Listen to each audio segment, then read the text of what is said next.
తెలంగాణలో ఒక పార్టీ అధికారంలోకి వచ్చాక 10 ఏళ్లు పక్కా ఉంటుందని సీఎం రేవంత్ రెడ్డి అన్నారు. చిట్చాట్లో పాల్గొన్న తెలంగాణ ముఖ్యమంత్రి పలు ఆసక్తికర విషయాలను పంచుకున్నారు. ఇప్పుడు తాము అధికారంలో ఉన్నామని, రెండోసారి కూడా ఖచ్చితంగా అధికారంలోకి వస్తామన్నారు. కేశవరావుకు రాష్ట్ర ప్రభుత్వ ప్రత్యేక సలహాదారుడిగా కేబినెట్ ర్యాంక్ ఇవ్వాలనుకుంటున్నట్లుగా రేవంత్ చిట్చాట్లో తెలిపారు.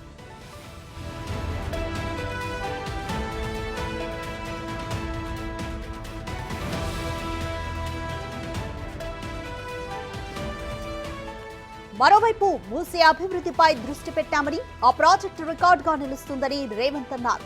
మూసీ అభివృద్ధి, రీజనల్ రింగ్ రోడ్డు నిర్మాణానికి తెలంగాణ ప్రభుత్వం ప్రాధాన్యత ఇస్తోందని రేవంత్ తెలిపారు. ప్రభుత్వ వ్యవహారంలో తప్పులకు ఆస్కారం ఇవ్వబోమని, రూల్స్ ప్రకారమే ముందుకు పోతామని సీఎం రేవంత్ రెడ్డి అన్నారు. ఎలాంటి గందరగోళం లేకుండా టీచర్ల బదిలీలు జరిగాయని రేవంత్ రెడ్డి పోలవరం ముంపు గ్రామాల విలీనం కేసీఆర్ ముఖ్యమంత్రిగా ఉన్నప్పుడు జరిగిందనే విషయాన్ని గుర్తు చేశారు.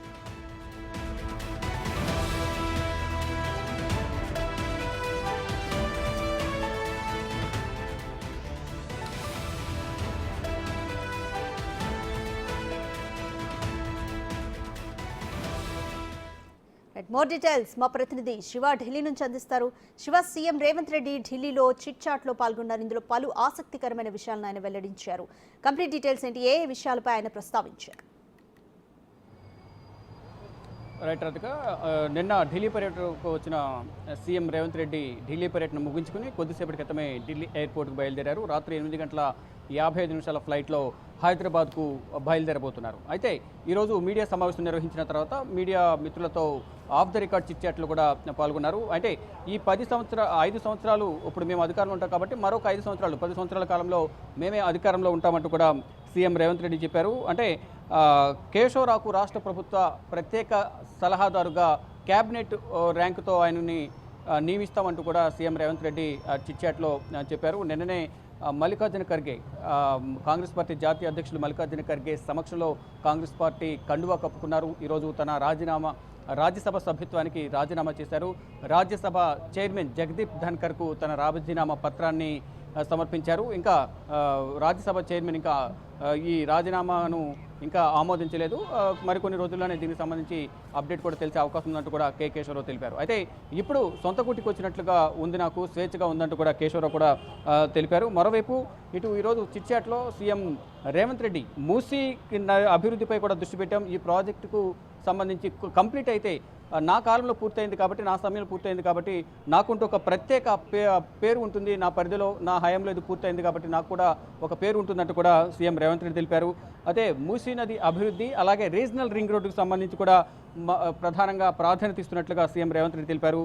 ప్రభుత్వ వ్యవహారంలో తప్పులకు ఆస్కారం లేకుండా మొత్తం రూల్స్ ప్రకారమే ముందుకు వెళ్లే విధంగా కూడా అన్ని కార్యక్రమాలను ప్రభుత్వ పాలన కూడా చేస్తామంటూ కూడా సీఎం రేవంత్ రెడ్డి అన్నారు. పోలవరం ముంపు గ్రామాల విలీనం అనేది కేసీఆర్ ముఖ్యమంత్రిగా ఉన్నప్పుడే జరిగిందనేది ప్రధానంగా ఆయన చెప్పిన పరిస్థితి కనిపిస్తుంది. ఎటువంటి గందరగోళం లేకుండా టీచర్ల బదిలీలు కూడా జరిగాయనేది ఆయన చిట్ చాట్లో తెలిపారు. ఇక మరో అంశం, కేశవరావు కాంగ్రెస్ పార్టీ సీనియర్ నేతగా గతంలో ఉన్నారు, సిడబ్ల్యూసీ మెంబర్గా ఉన్నారు, తర్వాత రాజ్యసభ ఎంపీగా ఉన్నారు. గతంలో జరిగిన పరిణామాల నేపథ్యంలో బీఆర్ఎస్లో జాయిన్ అయ్యారు. తర్వాత బీఆర్ఎస్కు రాజీనామా చేసి ఇప్పుడు కాంగ్రెస్ పార్టీలో జాయిన్ అయిన నేపథ్యంలో ఆయనను ప్రభుత్వ ప్రత్యేక సలహాదారుగా నియమిస్తున్నట్లుగా సీఎం రేవంత్ రెడ్డి ఈరోజు చిట్ చాట్లో తెలిపారు. మరోవైపు వారి కుటుంబ సభ్యులు కూడా కొన్ని కీలక పదవులు ఇచ్చేందుకు కూడా ఒక ఒప్పందం కుదిరింది అనేది అయితే ఒక ప్రచారం అయితే జరుగుతుంది. దానికి సంబంధించి అధికారిక ప్రకటన అయితే రావాల్సి ఉంది.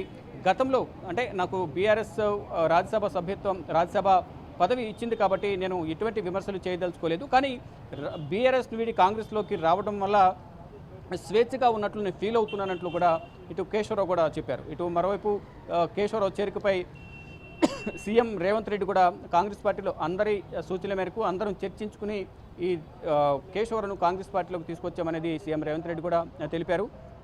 నిన్న కాంగ్రెస్ పార్టీ సీనియర్ నాయకురాలు ఇటు ప్రియాంక గాంధీ కూడా తనతో మాట్లాడినట్టుగా కేశవరావు తెలిపారు. నిన్న సోనియా గాంధీ చేరిక సమయంలో రావాల్సి ఉంది, అనారోగ్య సమస్య వల్ల రాలేకపోయారు, అందుకని రాహుల్ గాంధీ వచ్చారు, ఆయనను మర్యాదపూర్వకంగా ఖర్గే నివాసంలో కలిశానంటూ కూడా కేశవరావు మీడియాతో మాట్లాడుతూ కూడా తెలిపారు.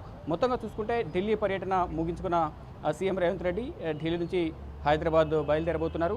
ఇక ఢిల్లీ పర్యటనలో భాగంగా నిన్న కేశవరావు కాంగ్రెస్ పార్టీలో చేరిక, ఈరోజు ప్రధాని నరేంద్ర మోడీ అలాగే కేంద్ర హోంమంత్రి అమిత్ షాను కలిసి రాష్ట్ర విభజన సమయంలో ఇచ్చిన హామీలను, అలాగే రాష్ట్ర ప్రభుత్వానికి కేంద్రం నుంచి రావాల్సిన నిధులు, రెండు రాష్ట్రాల మధ్య నెలకొన్న సమస్యల పరిష్కారం, అంటే రెండు తెలుగు రాష్ట్రాల మధ్య ఏవైతే విభజన హామీలకు సంబంధించి సమస్యలు ఏవైతే ఉన్నాయో ఆ సమస్యల పరిష్కారానికి చొరవ తీసుకుని సమస్యలు పరిష్కరించాలనే వినతులను కూడా కేంద్ర హోంమంత్రి అమిత్ షా అలాగే ప్రధాని నరేంద్ర మోడీ కూడా వినతి పత్రాలు సమర్పించినట్లుగా బట్టి విక్రమార్క సీఎం రేవంత్ రెడ్డి తెలిపారు. ఇక ఫైనల్గా పర్యటన ముగించుకుని హైదరాబాద్ బయలుదేరారు.